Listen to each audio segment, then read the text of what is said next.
الکبر باطر الحق، کبر یہ ہوتا ہے کہ حق کو رد کر دینا۔ رسول اللہ صلی اللہ علیہ وسلم نے فرمایا کہ جب قیامت کے روز اللہ اپنے بندوں کو اپنا دیدار کروائے گا تو اس کے بعد جنت کی ساری نعمتیں مومنوں کو ہیچ لگیں گی، کم تر لگیں گی۔ لباس التقویٰ ذالک خیر، کہ جو تقویٰ کا لباس ہے وہ بہتر لباس ہے۔ اگر بندے سے بار بار غلطی ہوگی، اللہ فرماتا ہے کہ میں بار بار اس کو معاف کر دوں گا، اس کو میں بخش دوں گا، کہ لیس کمثلہ شیء، اس جیسا کوئی ہے ہی نہیں، وہ بے مثل و بے مثال ہے۔ اور یہ فرمایا کہ ولا یحیطون بہ علما، اور کوئی علم اس کا احاطہ بھی نہیں کر سکتا خدا کی ذات کا۔ یہ اللہ کا جمال ذات ہے کہ حضرت نوح علیہ السلام نے اپنی قوم سے یہ فرمایا تھا کہ تم اپنے رب سے استغفار کرو، مغفرت طلب کرو، معافی مانگو، تو انہ کان غفارا، تو بے شک رب جو ہے وہ بہت زیادہ معاف کرنے والا ہے اور مسلسل معاف کرنے والا ہے۔ سورۃ آل عمران کی آیت ہے، آیت نمبر 6، جس میں فرمایا کہ هو الذی یصورکم فی الارحام کیف یشاء، وہی خدا ہے کہ جو تمہیں رحموں میں صورت دیتا ہے، شکل دیتا ہے، ماؤں کے رحموں میں، کیف یشاء، جیسے وہ چاہتا ہے۔ رسول اللہ صلی اللہ علیہ وسلم نے یہ فرمایا کہ ان اللہ جمیل یحب الجمال، بے شک اللہ تعالیٰ جمیل ہے، جمال کو وہ پسند کرتا ہے۔ اجیب دعوت الداع اذا دعان، پکارنے والا جب مجھے پکارتا ہے تو میں اس کی پکار کا جواب دیتا ہوں۔ جب انسان صبر کرتا ہے، برداشت کرتا ہے، تو خدا کی طرف سے پھر اس کو خدا کا قرب عطا ہوتا ہے۔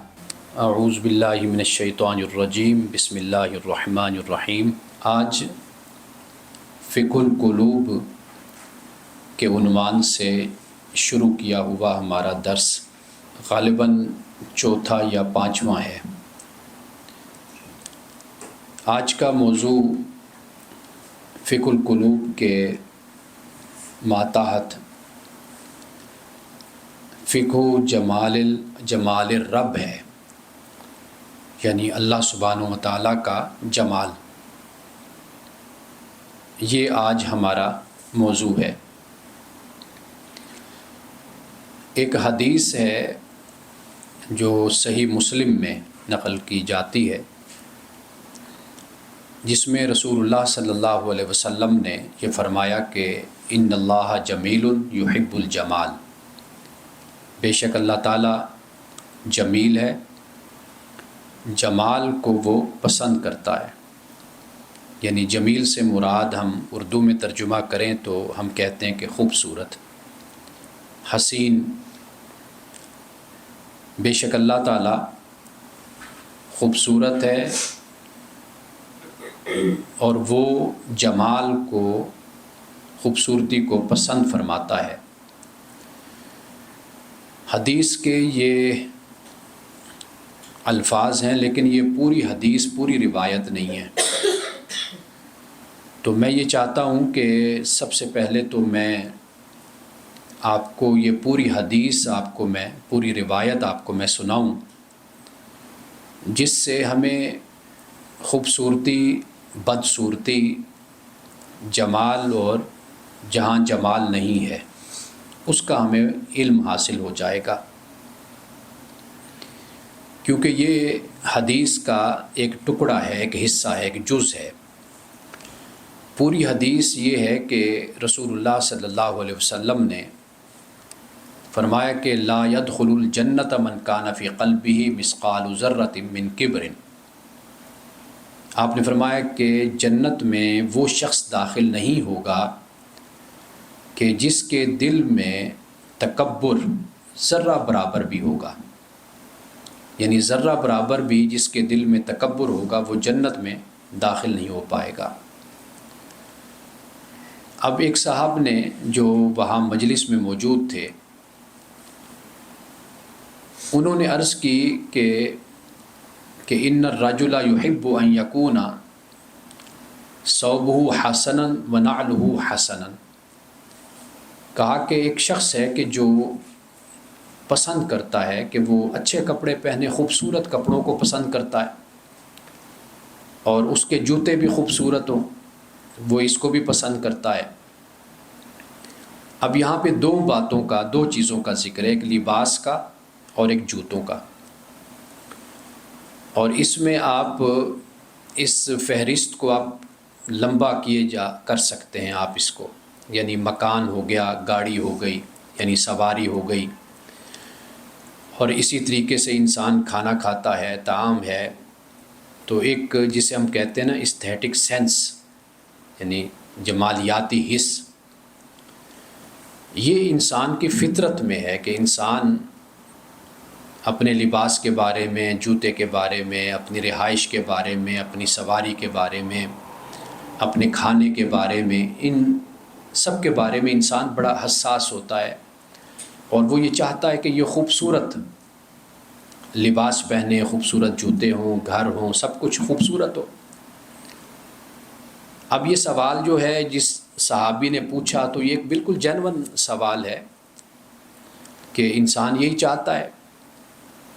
اب ان کا جو سوال تھا وہ یہ تھا کہ کہیں ایسا تو نہیں ہے کہ اچھا لباس، خوبصورت جوتے، رہائش، سواری، یہ سب کچھ، یہ کہیں ایسا تو نہیں ہے کہ یہ تکبر میں آتے ہوں؟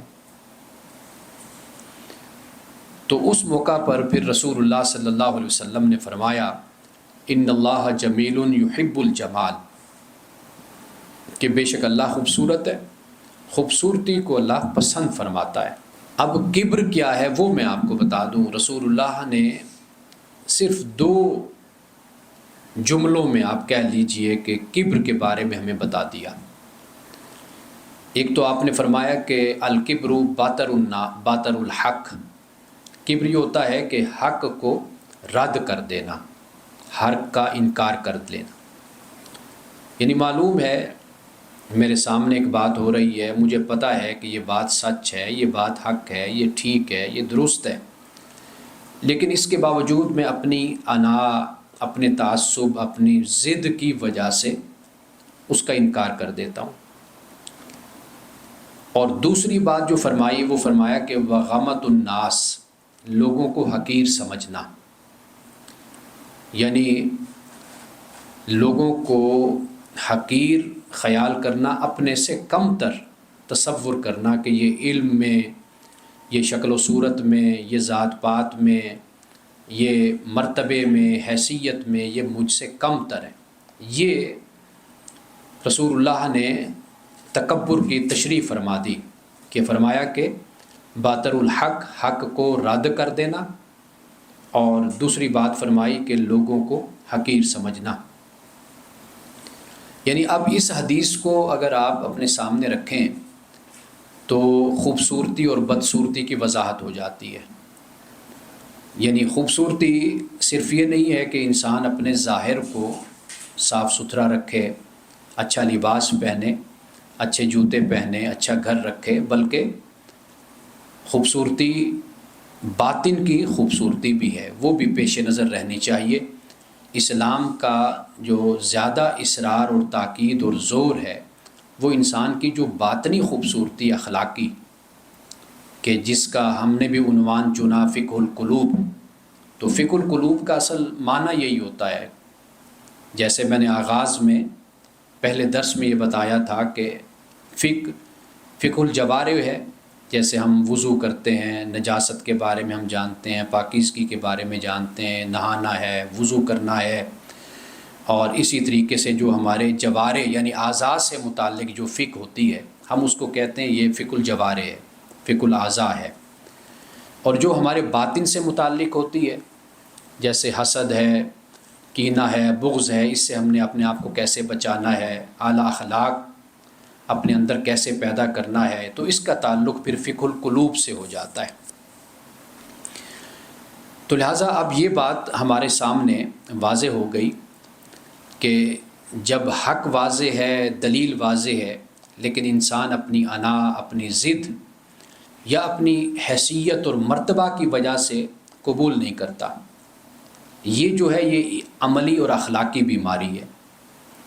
دوسری بات کم تر جاننا دوسروں کو، یعنی کہ کسی نے کوئی بات کہہ دی تو یا کوئی مشورہ دے دیا یا اس نے کوئی سچ بات کہہ دی تو ہم نے پہلے یہ دیکھنا ہے کہ اس کا چہرہ کیسا ہے، اس کے کپڑے کیسے ہیں، اس کا پس منظر back ground, family back ground کیسا ہے، یہ کہاں سے آیا ہے، یہ کون ہے، پھر اس کے بعد ہم کہیں گے ہاں اب اس کی بات ٹھیک ہے۔ تو اگر وہ ایسا نہیں ہے، کوئی سادہ سا آدمی ہے اور لباس سے اور اپنے ظاہری وضاحت سے لگتا ہے، اور پھر اس کا کوئی خاندانی پس منظر بھی اتنا کوئی شاندار نہیں ہے، تو لہٰذا ہم کہتے ہیں کہ اس کی بات قبول کرنا یہ ہماری شایان شان نہیں ہے۔ قرآن مجید پڑھیے تو قرآن مجید ہمیں یہی بتاتا ہے انبیاء علیہ السلام کے ساتھ جنہوں نے بدسلوکی کی، تعصب کا رویہ اختیار کیا اور ڈھٹائی اور ضد کا مظاہرہ کیا، تو بنیادی وجہ یہی تھی۔ اگر وہ حق پر نظر رکھتے، سچ کو دیکھتے، تو حق تو واضح تھا اور دلیل واضح تھی۔ اب اس کے بعد آئیے کہ یہ جو آج کا ہمارا موضوع ہے، جسے ہم نے کہا کہ اللہ جمیل یحب الجمال، اگر آپ ہمارے پوسٹر پر بھی دیکھیں تو یہی حدیث اوپر لکھی ہوئی ہے، تو یہ وہ حدیث ہے جس کا یہ حصہ ہے جس میں رسول اللہ صلی اللہ علیہ وسلم نے بات کو واضح کر دیا۔ لیکن قرآن مجید میں بنیادی جو بات بیان کی گئی ہے، یعنی انسان کے لباس اور اس کی ظاہری شخصیت اور اس کے حسن اور خوبصورتی کو بیان کرنے کے بعد اللہ تعالیٰ نے تقویٰ کو بیان کیا ہے۔ تقویٰ کی خوبی اپنے اندر پیدا کرنی، وہ کیا ہے؟ وہ انسان کا باطن ہے، انسان کے باطنی اخلاق ہیں، انسان کا باطنی تزکیہ ہے، وہ تقویٰ ہے۔ اللہ تعالیٰ نے ظاہر کو بھی بیان کر دیا لیکن زور دیا ہے تقویٰ پر۔ جیسے مثال کے طور پر اللہ نے لباس کا جہاں ذکر کیا تو وہاں پر پھر آگے یہ بھی فرما دیا کہ لباس التقویٰ ذالک خیر، کہ جو تقویٰ کا لباس ہے وہ بہتر لباس ہے۔ تو اس کے لیے ہمیں کوشش کرنی چاہیے۔ ظاہر کا بھی اپنا حق ہے، اس میں کوئی شک نہیں ہے۔ رسول اللہ صلی اللہ علیہ وسلم نے فرمایا کہ تجھ پر تیرا حق ہے، یعنی اپنی نیند کو پورا کرو، اپنی خوراک کو پورا کرو، صحیح کھانا کھاؤ، اپنے جسم کا، اپنے وجود کا خیال رکھو، اس میں کوئی شک نہیں ہے۔ لیکن بہرحال جو باطن ہے وہ اس کی پرورش اور اس کی جو تربیت اور تزکیہ ہے وہ تقویٰ کے ذریعے سے ہے۔ اب آئیے اس بات کی طرف کہ اللہ کا جو جمال ہے وہ 4 مراتب پر مشتمل ہے، یعنی اس کے 4 مرتبے ہیں۔ پہلا جو ہے وہ ہے جمال الذات، یعنی اللہ سبحانہ و تعالیٰ کی جو ذات ہے، یعنی اللہ کا حسن اس کی اپنی ذات میں موجود ہے، اس کی ذات خوبصورت ہے، اس کی ذات حسین ہے، اس کی ذات جمیل ہے، یعنی اس کا حسن اس عالم کا ہے اور اس مقام اور مرتبے کا ہے کہ اس کا مقابلہ کوئی نہیں کر سکتا، اس جیسا کوئی ہے ہی نہیں۔ سورۃ شورى میں اللہ سبحانہ و تعالیٰ نے آیت نمبر 11 میں یہ فرمایا کہ لیس کمثلہ شیء، اس جیسا کوئی ہے ہی نہیں، وہ بے مثل و بے مثال ہے۔ اور یہ فرمایا کہ ولا یحیطون بہ علما، اور کوئی علم اس کا احاطہ بھی نہیں کر سکتا خدا کی ذات کا۔ یہ اللہ کا جمال ذات ہے۔ یعنی اگر میں اس کو مزید کھولوں اور مزید اس کو بیان کروں، ایکسپلور کروں، تو جمال ذات اصل میں وہ حسن ہے کہ جو تشبیہ، تصور اور ادراک سے ماورا ہے، یعنی اس کی ہم کوئی مشابہت اور کوئی تشبیہ ہم بیان نہیں کر سکتے، اس کا تصور بھی نہیں کر سکتے اور اس کا ادراک بھی نہیں کر سکتے، اور اس تک نہ عقل پہنچ سکتی ہے نہ نظر۔ یعنی اللہ خود اپنے جمال ذات کو جانتا ہے، ہم نہیں جانتے۔ یہ اس کو ہم کہتے ہیں جمال ذات۔ دوسرا جو مرتبہ ہے وہ ہے جمال صفات کا، یعنی اللہ کی صفات میں اس کا حسن ظاہر ہوتا ہے۔ میں آگے جا کر آپ کو یہ بتاؤں گا کہ جس طرح جمال ذات ہے اور اس طرح جلال بھی ہے، جمال کے ساتھ جلال بھی ہے۔ اور قرآن مجید کا آپ مطالعہ کریں، آپ پڑھیں، احادیث رسول صلی اللہ علیہ وسلم کا مطالعہ کریں، تو اللہ کی ذات میں یہ دونوں چیزیں اپنے اپنے مقام پر موجود ہیں توازن کے ساتھ، یعنی جمال بھی اور جلال بھی، اور ان دونوں کی ضرورت ہے اپنی جگہ پر۔ انسانی عقل بھی اس بات کو تسلیم کرتی ہے، مانتی ہے۔ یعنی معاملہ صرف جمال تک نہیں رہتا، جلال بھی ساتھ ہے، جلال ہے تو پھر اس کے ساتھ جمال بھی ہے۔ وہ آگے ہم اس پر بات کرتے ہیں چل کر۔ آج کی گفتگو کو میں نے 4 حصوں میں تقسیم کیا ہے، تو میں اسی حساب سے ہی بات کو آگے بڑھا رہا ہوں۔ تو دوسرا جو مرتبہ ہے وہ جمال صفات کا ہے، یعنی صفات میں اللہ کا حسن ظاہر ہوتا ہے، ذات کا حسن جو ہے اس سے ہم واقف نہیں، وہ مابرا ہے، لیس کمثلہ شیء ہے وہ، ولا یحیطون بہ علما ہے۔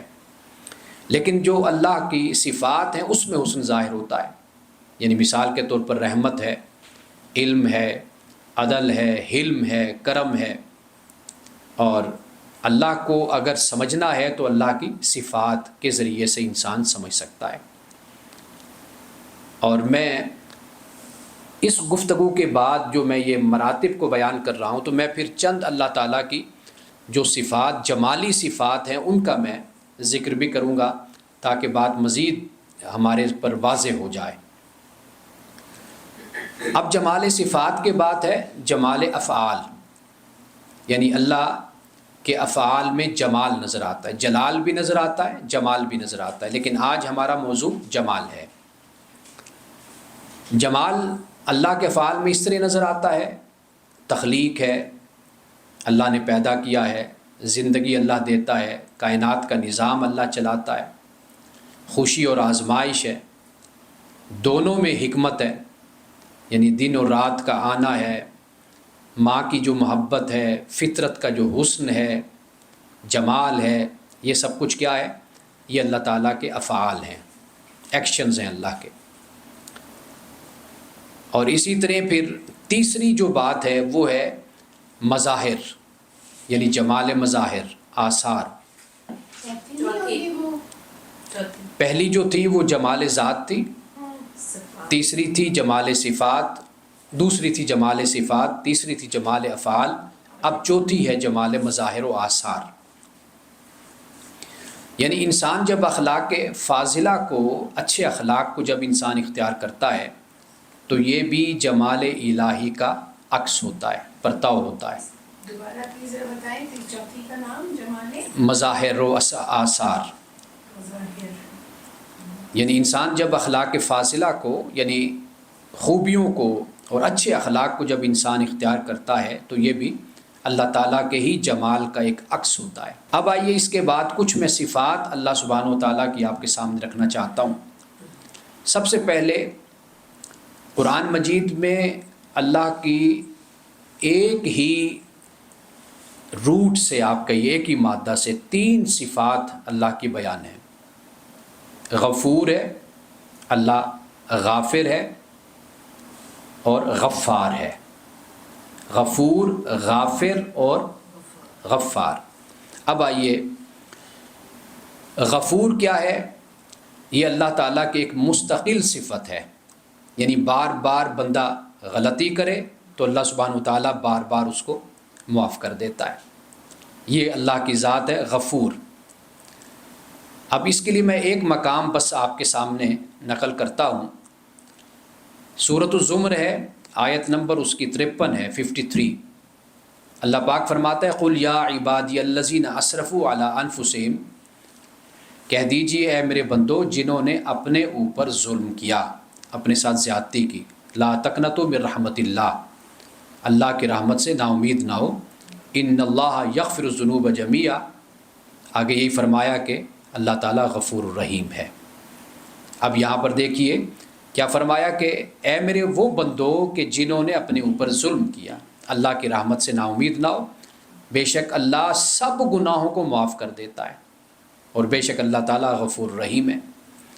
اب یہاں پر جو غفور بیان فرمایا، یہ در حقیقت ایک اپنے بندے کے لیے یہ میسیج اور پیغام ہے کہ اگر بندے سے بار بار غلطی ہوگی، اللہ فرماتا ہے کہ میں بار بار اس کو معاف کر دوں گا، اس کو میں بخش دوں گا۔ اور یہاں پہ یہ نقطہ میں بیان کرتا چلوں کہ اللہ سبحانہ و تعالیٰ کو سرکشی بس پسند نہیں ہے۔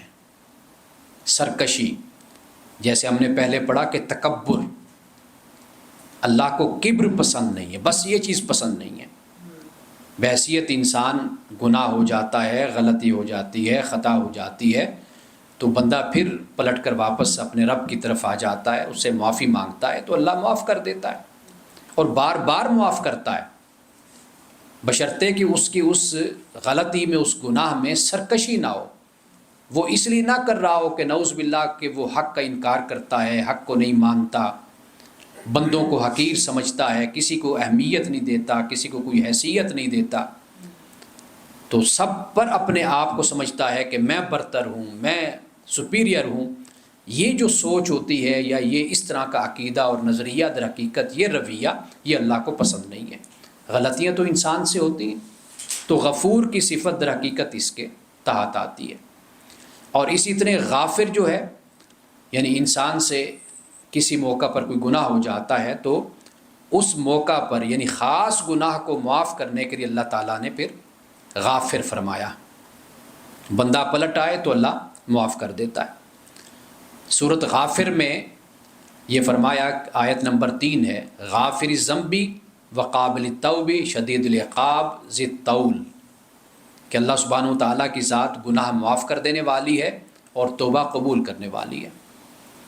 اب یہاں پر یہ دیکھیے کہ ذی الطول فرمایا نا، یعنی اس کا مطلب ہے کہ بڑی قدرت والا، بڑے فضل والا، اور ان 3 صفات کو جو بخشش و مغفرت اور رحمت سے تعلق رکھتی ہیں ان کو بیان کیا، ایک شدید العقاب کو بیان کیا، یعنی بات وہی آ گئی کہ کاتب علی نفسی الرحمہ، اللہ نے فرمایا کہ میں نے اپنے اوپر رحمت کو لازم کر لیا۔ تو اللہ کہیں پر جب بیان کرتا ہے تو اپنی صفت رحمت کو، محبت کو، مغفرت کو بیان کرتا ہے، ان میں ایک اپنی صفت جو شدید العقاب ہے اس کو ایک دفعہ بیان کر دیتا ہے، یعنی بندہ کہیں یہ نہ سمجھے کہ بس یہاں معافی ہے اور مغفرت ہی مغفرت ہے، بلکہ یہ بھی بتا دیا جائے کہ ذرا خبردار ہو کر زندگی گزارو اور سمجھو کہ خدا تم سے چاہتا کیا ہے۔ اب یہ غافر کی بات ہو گئی۔ غفار بہت زیادہ بار بار مسلسل معاف کرنے والا، یہ غفار ہے، یعنی یہاں پر ایک معافی کی شدت اور وسعت جو ہے وہ بیان کر دی گئی۔ فَقُلْتُ اسْتَغْفِرُوا رَبَّكُمْ إِنَّهُ كَانَ غَفَّارًا، سورۃ نوح میں یہ فرمایا، آیت نمبر 10 میں، کہ حضرت نوح علیہ السلام نے اپنی قوم سے یہ فرمایا تھا کہ تم اپنے رب سے استغفار کرو، مغفرت طلب کرو، معافی مانگو، تو إِنَّهُ كَانَ غَفَّارًا، تو بے شک رب جو ہے وہ بہت زیادہ معاف کرنے والا ہے اور مسلسل معاف کرنے والا ہے۔ اب یہ غفور یا غافر یا غفار، یہ صفت کیا؟ یہ جمال ہے، اللہ تعالیٰ کی محبت ہے، ٹھنڈک ہے، راحت ہے، تعلق ہے۔ یہاں پر اللہ نے اسی بات کو بیان کیا اور اپنے بندے سے کہا کہ کسی صورت میں بھی نا امید نہیں ہونا، مایوس نہیں ہونا، میں ہوں نا تمہارا رب جو تمہیں ہر حال میں اور ہر صورت میں تمہیں چھاؤں دینے والا ہوں، تمہارے لیے سایہ مہیا کرنے والا ہوں اور تمہیں اپنی رحمت کی چادر میں لے لینے والا ہوں۔ اب اس کے بعد ایک اور صفت میں آپ کے سامنے رکھتا ہوں اور وہ ہے مصور۔ ہم تصویر بولتے ہیں، صورت بولتے ہیں۔ قرآن پاک نے جس طریقے سے اللہ کی اس صفت کو بیان کیا ہے تو معلوم ہوتا ہے کہ خدا کی ذات کب سے انسان کو نوازتی ہے اور کس طرح نوازتی ہے اور کس طرح انسان کو اپنی رحمت کے سائے میں لیے رکھتی ہے۔ سورۃ آل عمران کی آیت ہے، آیت نمبر 6، جس میں فرمایا کہ هو الذی یصورکم فی الارحام کیف یشاء، وہی خدا ہے کہ جو تمہیں رحموں میں صورت دیتا ہے، شکل دیتا ہے، ماؤں کے رحموں میں، کیف یشاء، جیسے وہ چاہتا ہے۔ یعنی جب ہم تصویر کی بات کرتے ہیں یا صورت کی تو اس سے مراد کہ خاص ایک شکل آپ کہہ لیجئے، ایک حیت کہہ لیجئے، ایک ساخت یا ایک آئیڈینٹی خاص دینا۔ اب آپ دیکھ لیجئے کہ اس دنیا میں کتنے ارب انسان رہتے ہیں، 5 ارب ہیں، 6 ارب ہیں، اکثریت کی شکلیں آپس میں نہیں ملتی، چہروں سے ہی پہچان ہوتی ہے، الا ماشاء اللہ پوری دنیا میں میری شکل کے 2 لوگ ہوں گے، 3 ہوں گے، اس سے زیادہ نہیں ہوں گے۔ اور جس طرح ہم پڑھتے تھے کسی دور میں کہ یہ جو انگوٹھا ہے یہ بالکل کسی انسان کا دوسرے سے نہیں ملتا، بالکل شکل پھر بھی ممکن ہے کہ اس کائنات میں، اس دنیا میں 5 ارب انسان ہیں، شکلیں مل جاتی ہیں لیکن انگوٹھے نہیں ملتے، ان کی جو لکیریں ہیں، نشانات ہیں، وہ کبھی نہیں ملتے۔ یہ دیکھیے، یہ خدا کی یعنی قدرت اور خدا کے وجود کی سب سے بڑی دلیل یہی ہے۔ حضرت علی رضی اللہ تعالیٰ عنہ سے منسوب یہ بات بیان کی جاتی ہے، اگرچہ اس کا کوئی حوالہ میرے پاس نہیں ہے، لیکن ہم بہت پہلے سے یہ بات سنتے آئے ہیں کہ آپ نے یہ فرمایا تھا کہ خدا کے وجود پر یہ سب سے بڑی دلیل ہے کہ تم میں سے کسی کا بھی ایک دوسرے سے انگوٹھا نہیں ملتا۔ اب یہ تصویر ہے، قرآن مجید کے چند مقام میں آپ کے سامنے رکھ دیتا ہوں۔ فرمایا کہ اللہ الذی جعل لکم الارض قرارا، اللہ کی ذات وہ ہے جس نے تمہارے لیے زمین کو قرار بنایا، والسماء بنا، اور آسمان کو چھت بنایا، وصورکم فاحسن صورکم، اور تمہیں صورت دی، بہترین صورت تمہیں دی، فاحسن صورکم یعنی صورتوں میں جو سب سے بہتر صورت، نقوش میں سے جو بہترین نقش ہے، وہ اللہ فرماتا ہے انسان میں نے تجھے دیا ہے۔ اب یہ سورۃ غافر کی آیت نمبر 64 ہے جہاں اس بات کو اللہ پاک نے بیان فرمایا، اور سورۃ الحشر میں تو آپ جانتے ہیں واللہ الخالق البارئ المصور له الاسماء الحسنى، وہاں مصور کی بات کی گئی۔ اب اس کے بعد مزید ایک دو مقام جو اللہ تعالیٰ کی صفات کے حوالے سے وہ میں بیان کروں گا، اور پھر اس کے بعد میں جمال اور جلال پر گفتگو کروں گا۔ رؤوف الرحیم ہے خدا کی ذات، یعنی جمال کے تحت خدا کی صفت رافت بھی ہے اور صفت رحیمیت بھی ہے، رحمانیت بھی ہے۔ اب بڑی دلچسپ بات ہے کہ جب ہم اردو میں ترجمہ کرتے ہیں تو ہمارے پاس الفاظ ختم ہو جاتے ہیں، کیونکہ ہم جب رافت کا ترجمہ کریں گے تو وہ بھی ہم کر دیں گے، شفقت کر دیں گے، محبت کر دیں گے، اور جب ہم رحمت کا ترجمہ کریں گے تو اس کا بھی ہم مہربانی زیادہ سے زیادہ ہم ترجمہ کر دیں گے۔ لیکن ان الفاظ میں یہ ایک سمندر ہے، کبھی آپ اس میں غتزن ہوں، غور و فکر کریں، تدبر تفکر کریں کہ اللہ سبحانہ و تعالیٰ ان الفاظ کو کیوں اس طرح استعمال فرماتا ہے۔ یعنی دیکھیے، جب رؤوف اللہ کی صفت بیان ہوتی ہے رافت سے مراد یہ ہے کہ خدا انسان کو پہنچنے والی جو اذیت ہے اس کو دور کرتا ہے، وہ صفت رافت کے تحت ہے۔ رؤوف ہے اللہ، یعنی انسان کو نقصان ہے، کوئی اذیت ہے اور کوئی منفی چیز ہے، اس سے اللہ تعالیٰ انسان کو بچاتا ہے، یہ رافت ہے اللہ کی۔ اور جب ہم کہتے ہیں اللہ رحیم ہے تو رحیم سے مراد یہ ہوتا ہے کہ اللہ تعالیٰ انسان کے لیے نفع کے اسباب اور نفع انسان کے لیے مہیا کر دیتا ہے، دستیاب کر دیتا ہے، اس کو ہم رحمت کے تحت لیتے ہیں۔ یعنی اب آپ دیکھیے کہ ایک میں ایجاب ہے اور ایک میں سلب بھی، ایجابی معنی ہے اور سلبی معنی ہے۔ یعنی جب یہ فرمایا کہ رؤوف ہوں میں، تو رؤوف سے مراد یہ ہے کہ اے میرے بندے، میں تجھے نقصان سے بچاتا ہوں، میں تجھے ضرر سے بچاتا ہوں، میں تجھے مضرت سے بچاتا ہوں، یہ فرمایا۔ اور پھر جب رحمت کی بات ہوئی تو اس میں یہ معنی آ گیا کہ اے میرے بندے، میں تجھے نفع دیتا ہوں، تجھے فائدہ دیتا ہوں، میں تجھ سے محبت کرتا ہوں، میں تجھ پہ شفقت کرتا ہوں۔ یہ اللہ سبحانہ و تعالیٰ کی صفت رحیمیت ہو جاتی ہے۔ اور یہاں پر میں رحمان اور رحیم کا بھی ایک فرق آپ کو میں بتاتا چلوں کہ رحمان اور رحیم میں جو فرق ہے، رحمان میں شدت ہے۔ اللہ سبحانہ و تعالیٰ اپنے بندے سے جیسے محبت کرتا تھا اول روز سے، اس کے لیے تو اول روز بھی نہیں ہے، ہمارے لیے اول روز ہے۔ آخر ہماری کسی دن میں، زمانے میں ہماری پیدائش ہوئی ہے، انسان کی تخلیق کا آغاز ہوا ہے، تو ہمارے لیے اول روز ہے۔ تو اللہ کی ذات ہم سے ازل سے جیسے اللہ محبت کرتا تھا ہم سے ازل میں، آج بھی اسی طرح کرتا ہے، اور قیامت تک یہ شدت کے ساتھ، یعنی اس میں جو انٹینسٹی ہے، شدت ہے، اور اس میں جو کمال ہے اور اس میں جو انتہا ہے، وہ جیسے پہلے تھی آج بھی اسی طرح موجود ہے، اس میں کوئی کمی نہیں آئی۔ اگر تھوڑا سا ہم اس کو اپنے اوپر اپلائی کر کے دیکھ لیں تو ہماری جو محبت ہے وہ اس میں فلکچویشن ہوتی ہے، کبھی زیادہ کبھی کم۔ کبھی یہ حالت ہوتی تھی ماضی میں کہ کسی فرد سے، کسی شخص سے اتنی محبت کہ اس کے بغیر جینے کا تصور بھی نہیں کر سکتے تھے، جیسے ہمارے عزیز بھائی بہن ماں باپ دنیا سے چلے جاتے ہیں، انسان تصور بھی نہیں کر سکتا، اتنی محبت انسان کو ہوتی ہے۔ لیکن اب یاد کیجئے ذرا کہ وہ چہرے ہمارے آنکھوں سے اب پوشیدہ ہیں، لیکن وہ شدت، وہ محبت، وہ اب موجود نہیں ہے، ایک یہ چیز ہو گئی۔ دوسری بات، جب اللہ یہ فرماتا ہے رحیم ہے تو رحیم سے مراد یہ کہ کنٹینیوٹی ہے، اس میں تسلسل ہے۔ ہماری محبت میں تسلسل نہیں ہوتا، کبھی تعطل آ جاتا ہے، کبھی رکاوٹ، کبھی بریک آ گئی، کبھی ختم ہو گئی، وہ محبت بھی نفرت میں بدل جاتی ہے، ایسا بھی ہو جاتا ہے۔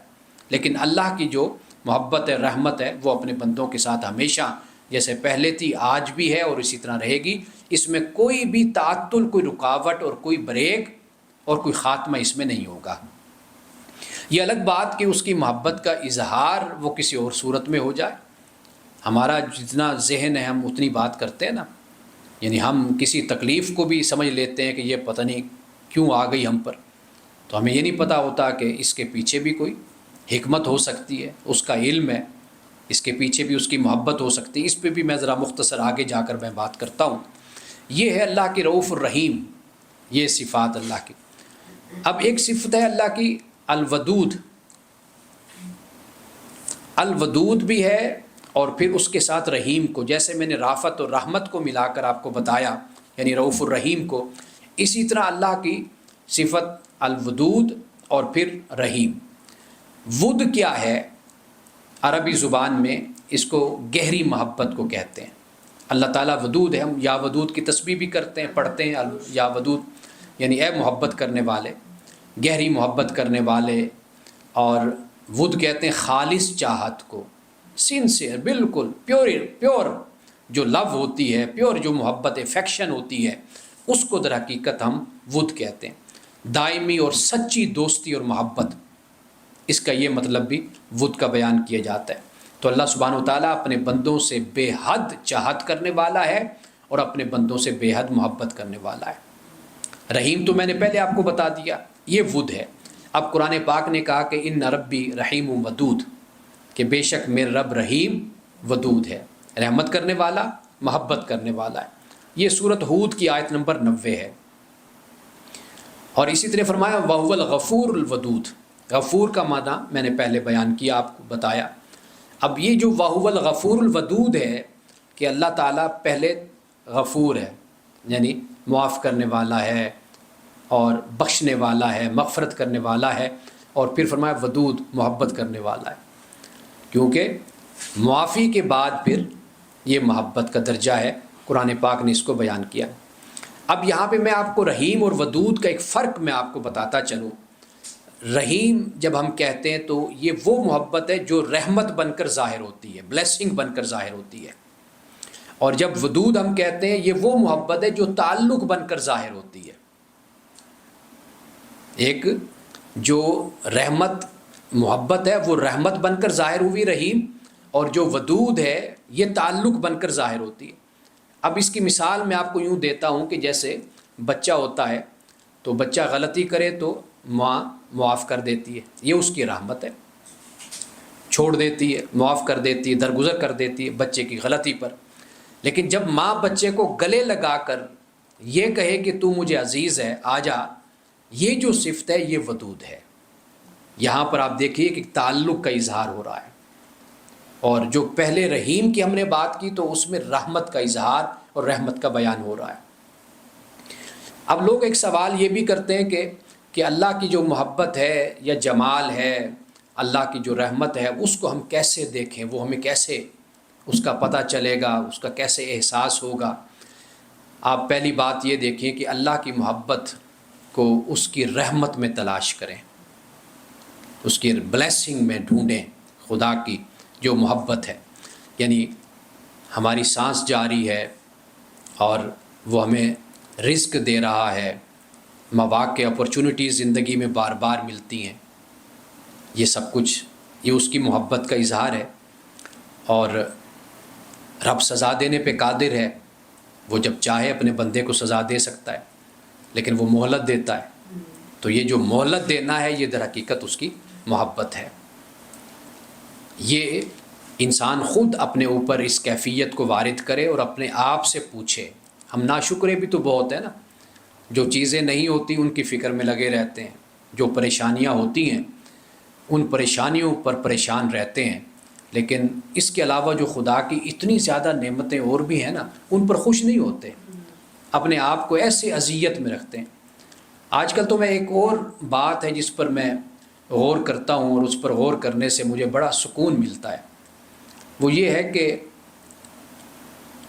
کہ میں یہ غور و فکر کرتا ہوں، سوچتا ہوں، مجھے جب کوئی تکلیف یا کوئی پریشانی مجھے آتی ہے، واضح بات ہے کہ اللہ تعالیٰ نے یہ دنیا آزمائش پر بنائی ہے، تو کوئی شخص ایسا نہیں ہے کہ جس کو کوئی پریشانی نہ ہو، کوئی اذیت نہ ہو، کوئی تکلیف نہ ہو، کوئی جسمانی حوالے سے کسی عارضہ میں مبتلا ہوتا ہے، کوئی کسی کو اپنی اولاد کی طرف سے مسئلہ ہوتا ہے، کسی کو اپنے بہن بھائیوں کی طرف سے مسئلہ ہوتا ہے، کسی کو اپنے ادارے میں، اپنے اسکول میں، یونیورسٹی میں، اپنے کالج میں، کاروبار میں مسائل ہوتے ہیں، پارٹنرشپ ہوتی ہے، 100 قسم کے مسائل اور مشکلات انسانی زندگی میں ہیں، اور اللہ سبحانہ و تعالیٰ نے آزمائش پر اس دنیا کو بنایا ہے۔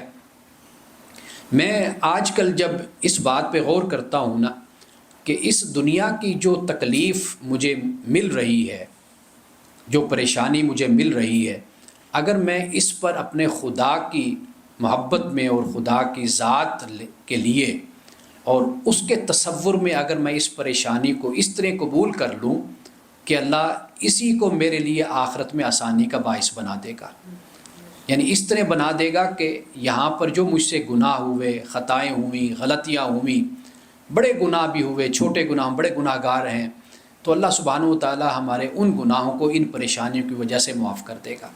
تو یہ سودا جو سا ہے، یہ کوئی گھاٹے کا سودا نہیں ہے۔ تو میں آج کل کچھ دنوں سے اس نقطے پر اور اس بات پر میں غور کرتا ہوں کہ اگر ہماری زندگیوں میں یہ بھی اللہ تعالیٰ کی ایک محبت کا ہی ثبوت ہے کہ اس نے اپنے بندوں کے لیے اس دنیا میں اگر آزمائش اور امتحان کوئی پریشانی رکھی ہے، وہ پریشانی اللہ نے کہا کہ اگر تم یہاں پر برداشت کرو اور صبر کرو اور میری چاہت میں اور میری رضا کے لیے صبر اور برداشت کرو، تو میں اگلے جہان میں تمہیں اس کا صلہ اور اس کا بدل اور اس کا انعام میں تم کو عطا کروں گا۔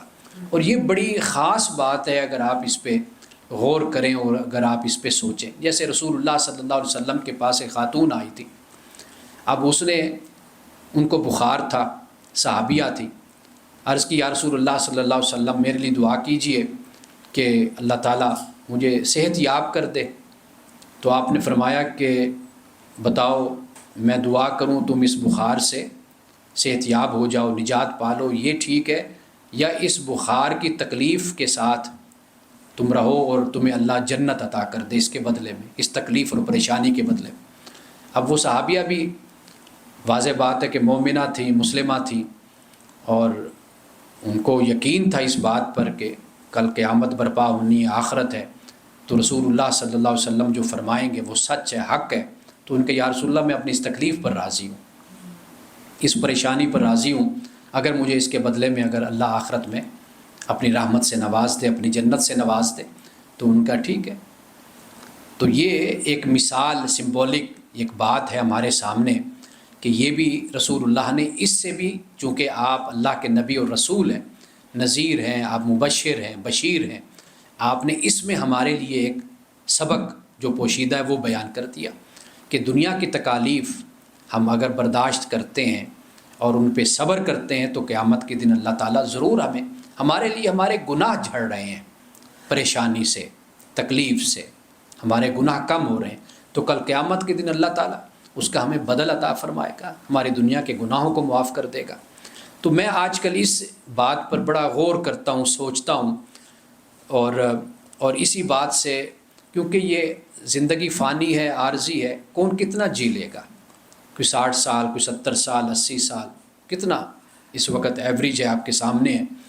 تو کیوں نہ یہ سودا کر لیا جائے خدا کے ساتھ کہ اے اللہ جو اس دنیا میں تکلیف آئے گی، جو پریشانی آئے گی، ہم اس کو قبول کرتے ہیں اور اس پر صبر کرتے ہیں، تو اسی کو ہمارے لیے قیامت کے دن ہمارے لیے نجات کا باعث بنا دے۔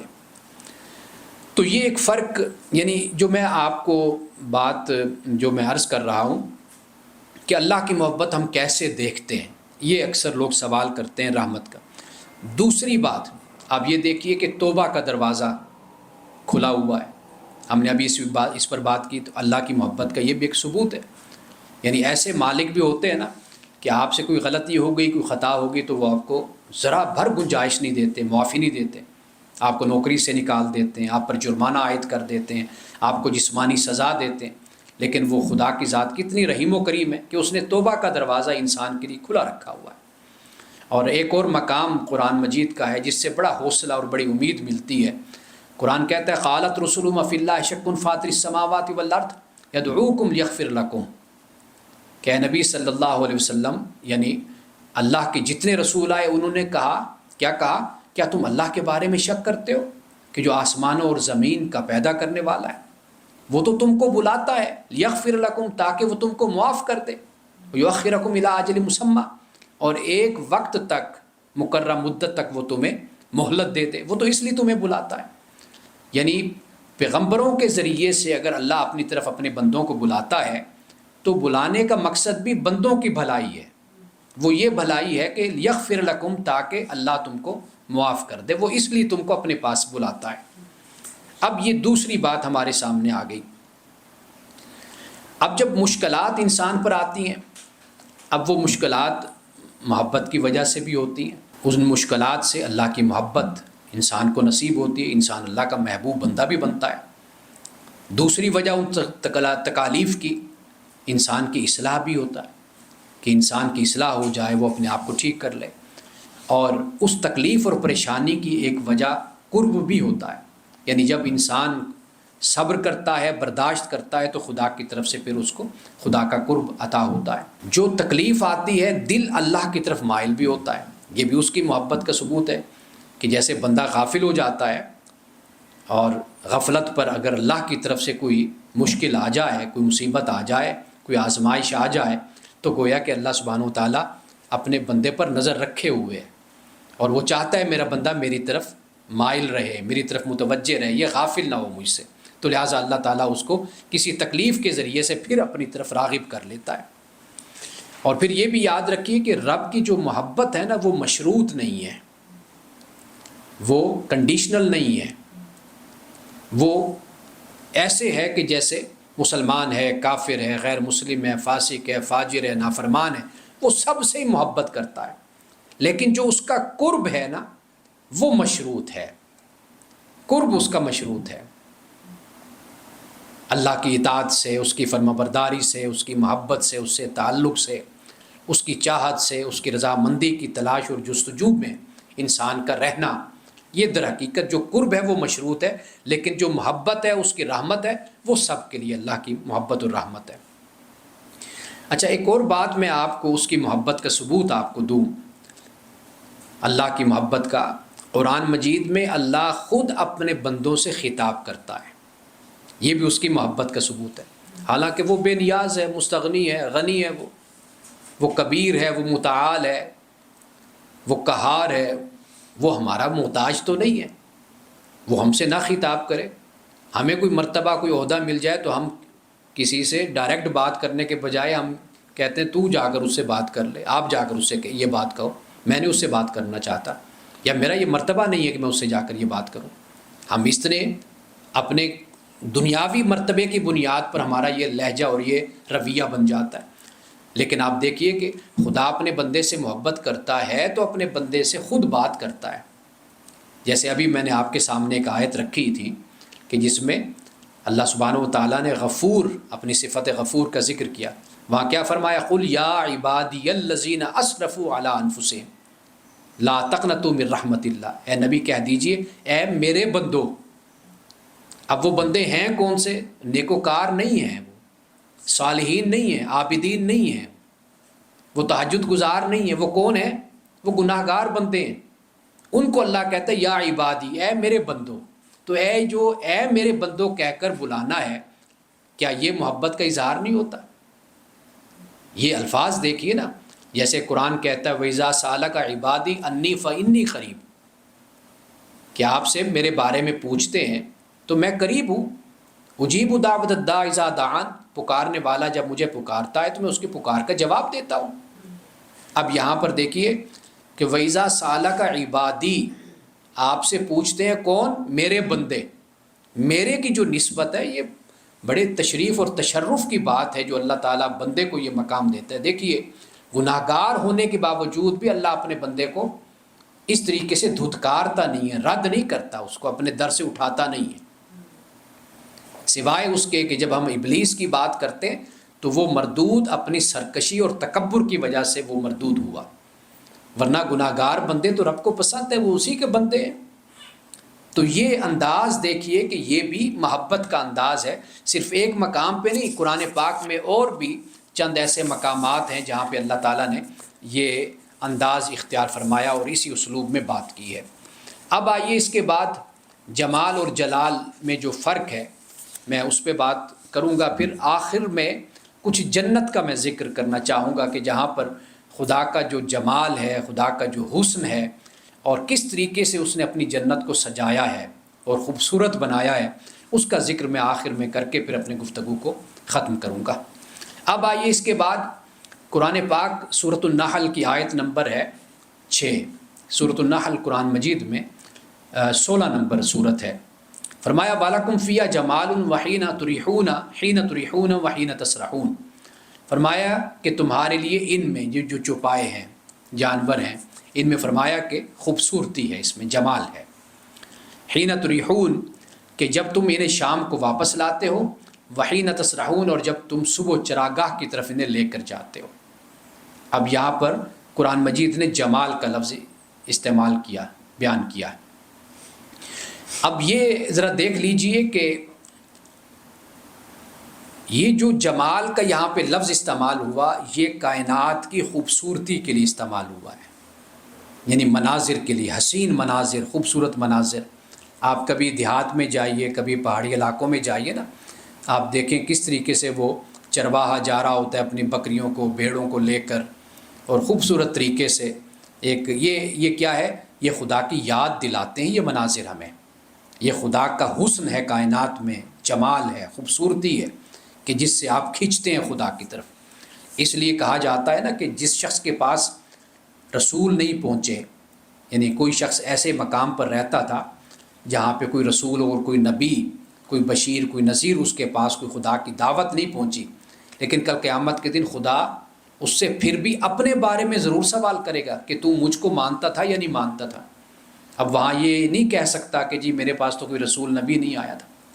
اللہ فرمائے گا تو تیرے سامنے کائنات نہیں تھی، یہ خوبصورت کائنات، یہ پہاڑ، یہ دریا، یہ سمندر، یہ چاند، یہ سورج، یہ آسمان، یہ ستارے، یہ جانور، یہ جو مختلف میں نے اپنی مخلوقات کو پیدا کی، یہ سب تیرے سامنے نہیں تھی، تو انہی کو دیکھتا۔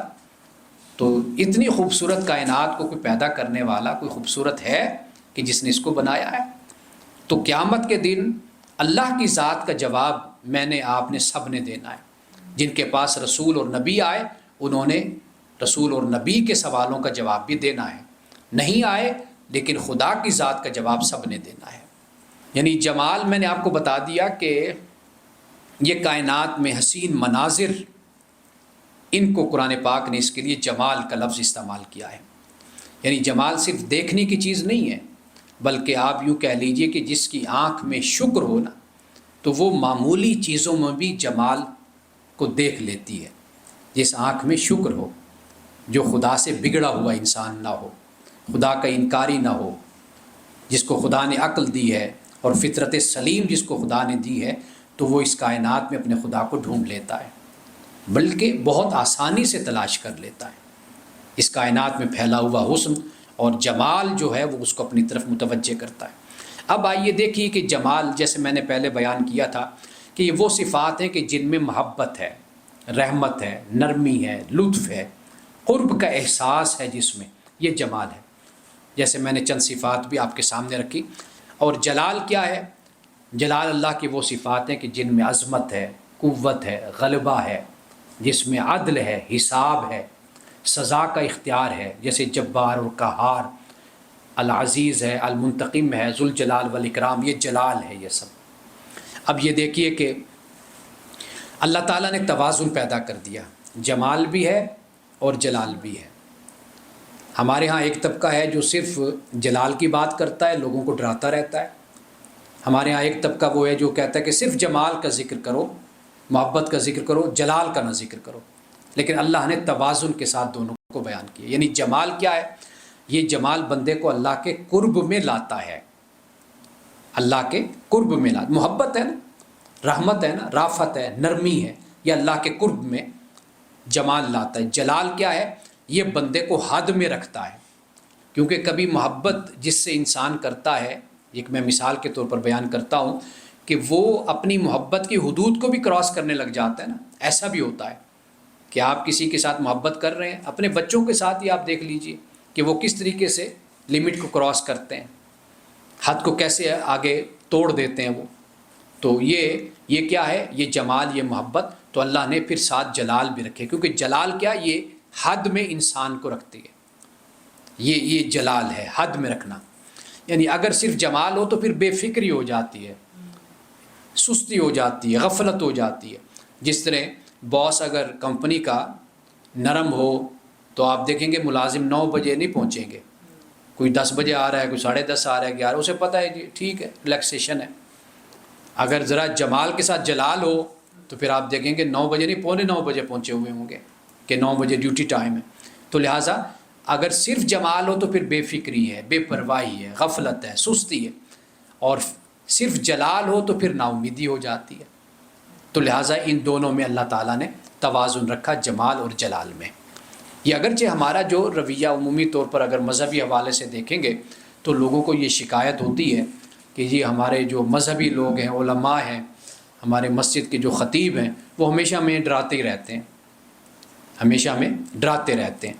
تو لیکن وہ بھی طریقہ درست نہیں ہے۔ توازن جیسے اللہ نے اپنی ذات کو پیش کیا ہے، بتایا ہے قرآن میں، اس میں ایک ماڈریٹ صورت بن جاتی ہے، ایک توازن اور ایک اعتدال ہوتا ہے، تو اس کو ہمیشہ مد نظر رکھنا چاہیے۔ اب اس کے بعد آئیے کچھ باتیں میں اللہ کی جنت کے بارے میں آپ کو ضرور سنانا اور بتانا چاہتا ہوں، اور آپ کا انشاءاللہ ایمان بھی بڑھے گا اور آپ کو روحانی سکون اور اطمینان بھی آپ کو ملے گا کہ وہ جنت کیسی ہے کہ جس کے لیے اللہ کے مقرب بندے تڑپتے تھے اور بے چین رہتے تھے، اور راتوں کو اٹھ کر عبادت کرتے تھے، اللہ کو یاد کرتے تھے اور اس سے راضی رہتے تھے۔ یہ سورۃ السجدہ ہے، سورۃ السجدہ کی آیت نمبر 17، اور اس سے پہلے بھی آیات ہیں، اگر آپ پڑھیں تو اللہ پاک فرماتا ہے تتجافى جنوبهم عن المضاجع يدعون ربهم خوفا وطمعا ومما رزقناهم ينفقون۔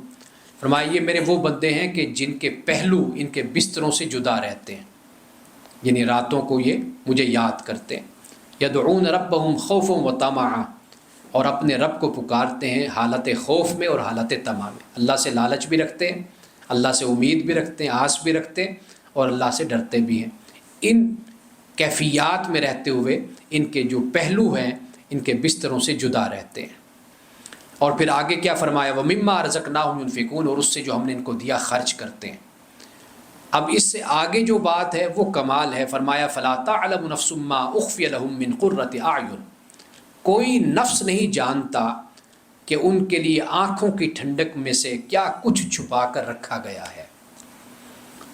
یعنی اللہ تعالیٰ نے قرآن مجید میں اپنی نعمتوں کا ذکر کیا ہے، لیکن کچھ نعمتیں ایسی ہیں کہ جو ہمارے حیطۂ ادراک میں، ہمارے ادراک اور ہمارے علم میں وہ چیزیں نہیں ہیں، ہم نے دنیا میں بھی ان کو نہیں دیکھا، ہم ان کے بارے میں کوئی تصور بھی نہیں قائم کر سکتے۔ ایک تو یہ ہے نا کہ اللہ پاک کہے کہ بھئی میں تمہیں آخرت میں دودھ دوں گا، وہ اس کا ذکر آگے آتا ہے۔ اب وہ دودھ ہمیں پتہ ہے کہ دودھ اس طرح اس رنگت میں ہوتا ہے۔ اللہ پاک فرمائے شہد کا، ہمیں شہد کا بھی ہنی پتہ ہے۔ اسی طرح اللہ سبحانہ و تعالیٰ اگر فرمائے کہ پانی ماء، تو ہمیں سمجھ آ جائے گی کہ پانی ایسا ہوتا ہے۔ لیکن اللہ پاک فرماتا ہے کہ کچھ تو نعمتیں وہ ہیں کہ جو دنیا میں تم دیکھ چکے، تم نے ان کو استعمال کیا، لیکن بہت سی میری نعمتیں ایسی ہیں کہ جو انسانی جان، یعنی انسان اس کے بارے میں جانتا ہی نہیں ہے۔ انسان کی آنکھوں کی جو ٹھنڈک ہے، فرمایا کہ میں نے اس کو چھپا کر رکھا ہوا ہے، بہت کچھ ایسا ہے۔ اب انہی میں سے ایک تو اللہ کا دیدار بھی ہے۔ رسول اللہ صلی اللہ علیہ وسلم نے فرمایا کہ جب قیامت کے روز اللہ اپنے بندوں کو اپنا دیدار کروائے گا تو اس کے بعد جنت کی ساری نعمتیں مومنوں کو ہیچ لگیں گی، کم تر لگیں گی، جب اللہ کا دیدار مومن کرے گا۔ تو اب یہاں پہ جنت کو اللہ نے اس طرح بیان فرمایا ہے، اور اس جنت میں اس بات کا اعلان کر دیا بتا دیا کہ بھی کوئی نفس نہیں جانتا کہ اللہ نے ان کی آنکھوں کی ٹھنڈک کیا وہاں پر چھپا کر رکھی ہے، جو اس دنیا کی کسی نعمت کے مشابہت میں نہیں ہے، ان کی تشبیہ نہیں دی جا سکتی۔ اب اس کے بعد اللہ سبحانہ و تعالیٰ نے جنت کے حوالے سے یہ فرمایا مومنین کے بارے میں، ان اللہ یدخل الذین آمنوا وعملوا الصالحات جنات تجری من تحتها الانہار یحلون فیہا من اساور من ذہب ولؤلؤا ولباسهم فیہا حریر۔ فرمایا کہ بے شک اللہ تعالیٰ ایمان والوں کو اور اچھے کام کرنے والوں کو جنت میں باغات میں داخل کرے گا جن کے نیچے نہریں بہتی ہیں، اور ان میں ان کو سونے اور موتیوں کے کنگن پہنائے جائیں گے، اور ان کا جو لباس ہوگا وہ ریشم کا لباس ہوگا۔ اب یہ سونے اور موتیوں کے کنگن، کیونکہ دنیا میں انسان ہر لحاظ سے، جیسے میں نے شروع میں بات کی کہ انسان کو سنورنا، بننا، اچھا پہننا، اچھا کھانا، یہ انسان کا شوق ہے۔ اللہ تعالیٰ نے انسان کے اندر یہ جذبہ، یہ احساس، یہ ارج انسان میں اللہ نے رکھی ہے، تو لہٰذا دنیا میں اس میں کوئی کمی بیشی ہوگی، اللہ کی رضا کی وجہ سے اس نے آسائشوں کو چھوڑ دیا ہوگا، اللہ کی خوشنودی کے لیے اس نے بہت کچھ نعمتوں کو ترک کر دیا ہوگا۔ ایسا ہو سکتا ہے کہ اللہ تعالیٰ کے جو حلال اور حرام ہے اس کی پابندی کرتے ہوئے بہت کچھ اس کے لیے حرام کے راستے کھلے ہوں گے، لیکن اس نے اللہ کی رضا کے لیے حرام کو چھوڑ دیا ہوگا، تو اللہ تعالیٰ پھر اسے آخرت میں اللہ یہ سب کچھ عطا کرے گا۔ اچھا، سورۃ محمد میں بھی اسی بات کو جہاں یہ فرمایا کہ مثل الجنت التی وعد المتقون، کہ متقیوں کے لیے اللہ تعالیٰ نے جس جنت کا وعدہ کیا ہے نا، فیہا انہار من ماء غیر آسن، اس جنت میں پانی جو ہوگا ایسا ہوگا کہ جو کبھی بدبودار نہیں ہوگا، وَنَہَارٌ مِّن لَبَنٍ لَّمْ يَتَغَيَّرْ طَعْمُهُ، دودھ ایسا ہوگا، دودھ کی نہریں ہوں گی کہ جس کا ذائقہ کبھی خراب نہیں ہوگا، وَنَہَارٌ مِّن خَمْرٍ لَّذَّةٍ لِّلشَّارِبِينَ، اور شراب کی یعنی مشروبات کی نہریں ہوں گی کہ جو پینے والوں کو لذت دیں گے، وَنَہَارٌ مِّنْ عَسَلٍ مُّصَفًّى، وہاں پر شہد ہوگی، صاف ستھری شہد ہوگی، ایسی شہد نہیں ہوگی دنیا میں کہ جیسے ہمارے ہاں ملاوٹ کر کے یا خراب کر کے چیز کو بیچا جاتا ہے، اور کہا کچھ جاتا ہے دیا کچھ جاتا ہے۔ آیت نمبر کیا ہے اس میں؟ سورہ محمد کی سورۃ محمد کی آیت نمبر 15 ہے، اور یہ جو ابھی میں نے جہاں پہ کنگن کی میں نے بات کی، یہ سورۃ الحج ہے 22 نمبر، اور اس کی آیت نمبر ہے 23۔ اب اس کے بعد یہ دیکھیے سورۃ الزمر کی آیت نمبر 20 ہے، جہاں پر یہ فرمایا کہ لاکن الذین اتقوا ربهم لهم غرف من فوقها غرف مبنیہ تجری من تحت الانہار وعد اللہ لا یخلف المیعاد۔ فرمایا کہ جنہوں نے تقوی اختیار کیا اپنے رب کا، تو ان کے لیے بالا خانے پہ بالا خانہ ہوگا، یعنی ایک منزل پھر اوپر والی منزل۔ اب یہ جو منزلیں ہیں، یہ اگر آپ جائیں ذرا ان علاقوں میں جو پہاڑی علاقے ہیں، تو وہاں پر جب اس طرح کے بالا خانے ہوتے، تو جب آپ جا کر دیکھتے ہیں ریزورٹ جس کو ہم کہتے ہیں، آپ دیکھیے کس طرح خوبصورت مناظر آپ کے ہر طرف ہوتے ہیں۔ تو قرآن پاک نے 1500 سال پہلے اس ریزورٹ کو اور اس بالا منظر بالا کو قرآن پاک نے پہلے ہی اس کو بیان کیا۔ غرف من فوقہا، یعنی غرف پر غرف، اور غرف مبنیہ، بنائے ہوئے تعمیر کیے ہوئے وہ غرف ہوں گے، تجری من تحت النہار، جن کے نیچے نہریں بہتی ہوں۔ آپ جیسے اس ریزورٹ سے کھڑکی سے آپ نیچے دیکھیں تو آپ کو ایسے پانی چلتا ہوا آپ کو نظر آئے، نہر جا رہی ہے، دریا ہے، اور کتنا خوبصورت وہ منظر ہوتا ہے کہ جسے قرآن پاک نے بیان فرمایا۔ اللہ کا یہ وعدہ ہے، اور اللہ اپنا وعدے کے خلاف نہیں جاتا، اپنے وعدے کو اپنے بندوں کے ساتھ پورا کرتا ہے۔ اب یہ تو دنیاوی حوالے سے بات ہوگی نا، اب کچھ معاملہ ہوتا ہے انسان کی تسکین کا، اطمینان کا۔ قرآن یہ کہتا ہے، سورۃ الحجر ہے، آیت نمبر 47 ہے، وَنَزَعْنَا مَا فِي صُدُورِهِم مِّن غِلٍّ إِخْوَانًا عَلَىٰ سُرُرٍ مُتَقَابِلِينَ۔ فرمایا کہ ان کے دلوں میں کوئی تھوڑا بہت کینہ، رنجش ہوگی تو اللہ تعالیٰ اپنی رحمت سے اس رنجش کو نکال دے گا۔ یعنی انسان ہے آخر، ایسا تو نہیں ہے کہ بالکل ہی کسی کے لیے کوئی رنجش نہ ہو، کوئی کینہ نہ ہو، یا انسان کے دل میں کوئی ناراضگی نہ ہو، لیکن چونکہ یہ وہ لوگ ہیں کہ جو بڑے گناہوں سے بچنے والے ہوں گے، اللہ سے محبت کرنے والے ہوں گے، تو اللہ پاک یہ پھر فرماتا ہے کہ بھائی پھر ان کے دلوں سے ایک دوسرے کے لیے اگر کوئی رنجش ہوگی، کدورت ہوگی، کینہ ہوگا، کوئی دشمنی ہوگی، کوئی تھوڑی بہت جیسے ہوتی ہے، تو وہ میں نکال دوں گا۔ اخواننا علی سرر متقابلین، یہ بھائی بھائی بن کر ایک دوسرے کے سامنے تختوں پر بیٹھے ہوں گے. لا یمسہم فیہا نصب وما ہم منہا بمخرجین. فرمایا کہ پھر ان کو نہ تو کوئی تکلیف وہاں پر پہنچے گی اور نہ ان کو اس جنت سے نکالا جائے گا. اب جو آخری الفاظ ہیں پھر اس کو اسی طرح جوڑ لیجئے کہ اللہ اپنے بندے سے محبت کا اظہار اس سے ڈائریکٹ خطاب کر کے کرتا ہے.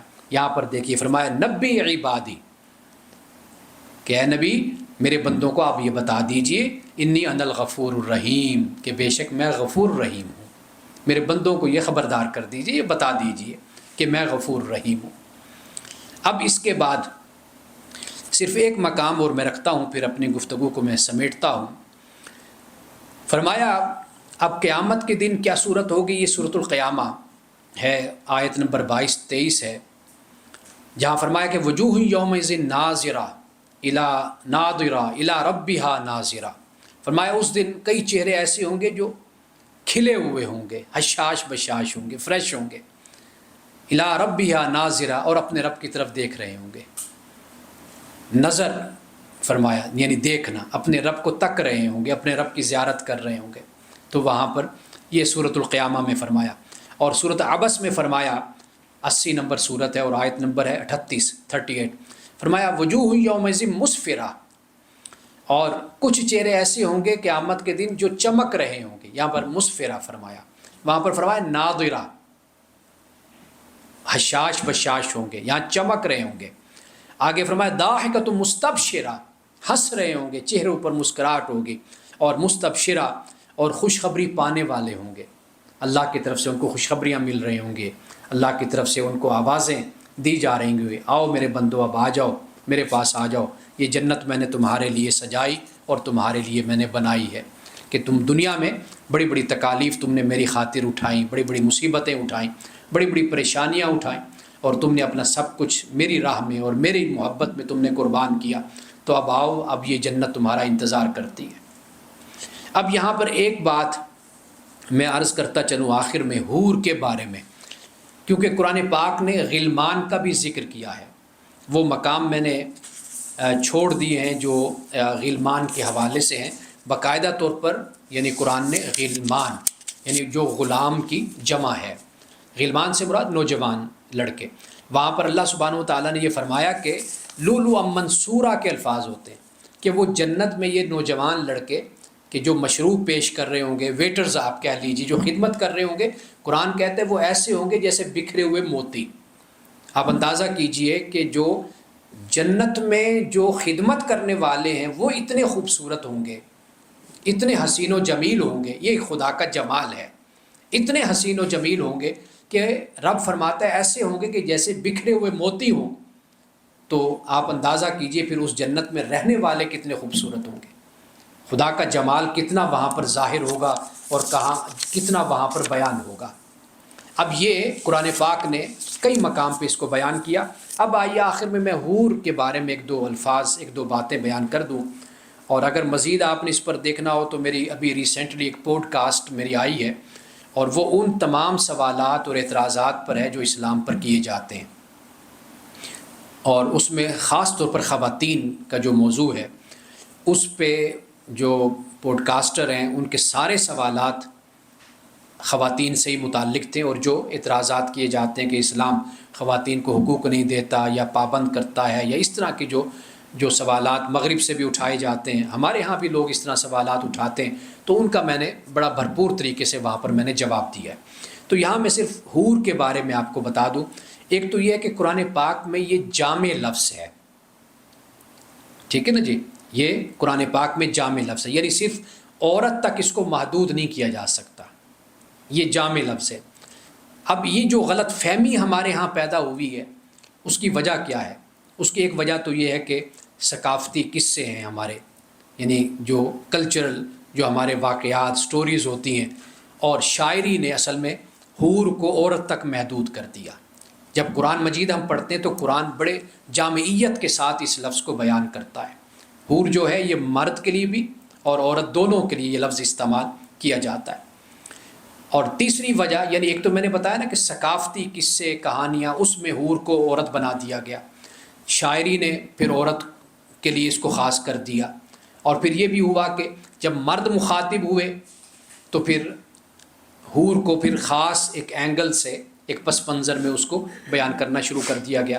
آپ ہمارے مذہبی جو خطیب ہیں، آپ ان کو اگر سنیے تو آپ دیکھیں گے کہ تو وہ ایک خاص اینگل سے صرف مردوں کو بتا رہے ہوتے ہیں ایک بات، تو لہٰذا مرد جب مخاطب ہوتے ہیں تو پھر وہ حور کا لفظ ایسا لگا کہ یہ عورتوں کے لیے خاص ہو گیا۔ یعنی کہ جب ہم حور کا لفظ بولتے ہیں تو ہمارے ذہن میں آتا ہے کہ جنتی عورت، لیکن قرآن پاک نے اس کو بڑے جامع طریقے سے بیان کیا اور پھر صرف عورت تک اس کو محدود نہیں کیا۔ یعنی قرآن کی جو زبان ہے وہ علامتی اور جامع زبان ہے قرآن پاک کی، اور یعنی جنسی تعصب والی زبان قرآن کی نہیں ہے۔ بدقسمتی یہ ہے کہ جب ہم لوگوں نے اس کو بیان کیا تو وہ ایک تعصب کا انداز اس میں آ گیا کہ ہم نے اس کو ایک خاص کر دیا، لیکن قرآن پاک نے اس کو اس طرح بیان نہیں کیا۔ لہٰذا یہ جنت کی ایک پاکیزہ حسین مخلوق ہے، مخلوق کا میں لفظ بول رہا ہوں، کریشن ہے، اور مرد اور عورت دونوں کے لیے جنت میں کامل رفاقت ہے۔ کامل رفاقت یعنی انسان وزوجناہم بحور عین کے الفاظ قرآن میں آئے ہیں۔ یہ جو ہم نکاح کا تصور بیان کرتے ہیں نا، شادی کا، یہ تو ایک جزوی تصور بن جاتا ہے۔ یعنی آپ یوں کہہ لیجئے کہ 99 مراد کچھ اور ہے اور 1% ہے جو یہ تصور ہے۔ قرآن پاک نے زوجناہم بحور عین کہا کہ ہم ان کا ساتھی بنائیں گے، ان کو ہم حور عین کے ساتھی بنائیں گے، یہ فرمایا ہے۔ یہاں پر یہ نہیں فرمایا کہ نکاح کر دیں گے، ہم ان کا ساتھی بنا دیں گے۔ یہ ہے کامل رفاقت، کمپینین شپ، کہ جس کو قرآن پاک بیان کرتا ہے۔ یعنی اصل جو مقصد ہے وہ جسمانی نہیں ہے، بلکہ اطمینان ہے، قرب ہے اور دائمی سکون ہے۔